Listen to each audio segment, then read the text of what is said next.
If you walk in knowing that you're no good, they're going to see you exactly that way. But if you're walking in the assumption that things are as you desire them to be, they're going to see you that way. And this is life. Now, what greater claim can anyone make than to claim that he is God?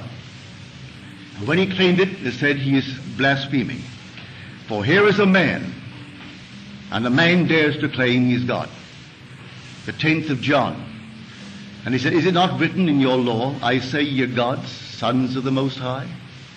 If he called them gods to whom the word of God came, do you say of the one that he anointed and sent into the world that he is blaspheming? Do you know of any greater claim in the world than for a man to identify himself with God and walk as though he were? And not be ashamed to admit it? He doesn't go bragging about it, but he knows in his heart he is one with God. For if his imagination is God and he imagines, well, then that's God. And if he imagines a state and it comes to pass, then he knows the creative power that is God. He doesn't have to brag about it and boast about it, but he doesn't have to hide it either. He doesn't have to bury it and be ashamed of it. He sleeps in a noble state because he's one with God. But let everyone take that attitude and the world will change. Not be beaten, but you can take the whole vast world, if they feel themselves slaves, give them the world, they'll want it again tomorrow. And if a man has self-respect, you can give him all the money in the world, and it means nothing. That goes for the individual, it goes for a family, it goes for a race of people, it goes for a nation. Just as our late President Hoover said, the rise and fall of ideas will determine the rise and fall of men, the rise and fall of nations, the rise and fall of communities. So tell me the idea the community entertains about itself, and I'll tell you that community. But now change that idea of itself, and you'll change that community. Let a family feel important in itself. It doesn't have to have a background. Who has a background?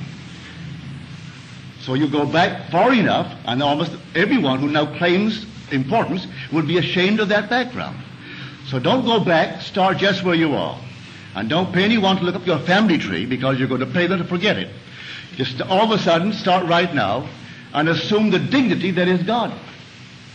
That's what your real background is, God. And so assume it. And then walk in that assumption, and if you have children, I hope you do, well then, instill that into the child. Instill it into all within the environment, and have them feel important. I have no background judged by human standards, either intellectual, financial, or these things. We made it. But Mother instilled in us, when we did something of which she was ashamed, she would say to us, have you forgotten that you are a Goddard? Well, we didn't know. That must have been very important. Because Mother said, have you forgotten that you're a Goddard? Well, I never heard that we ever had any background. But all of a sudden you began to feel that you must be important. So Mother instilled it into our mind's eye. She made the name important. So today it is important where we are. In the business sense, in every sense, it's important. But Mother did that, and she married a man who had no background and took his name. But she made it important. All right? Who has any background? As far as I'm concerned, I refuse to accept the aristocracy of any being in this world other than the aristocracy of the Spirit. What other aristocracy? Give me the aristocracy of the Spirit, but don't come to me with any physical descent. I'm not an animal. I'm not a horse where you develop it by one horse after the other. I'm God. We're all God. You can't go back beyond God. So if that's the start of all of us, well then that is our root. And so claim it now. At any point in time, claim it. And you'll find yourself being washed clean of anything you might have thought the family tree held. You don't have any family tree. The true Israelite is not a descendant after the flesh, but the elect of God, of whatever nation. That's the man of God. So you simply dare to assume that you are that man of God. And then apply what I'm telling you tonight.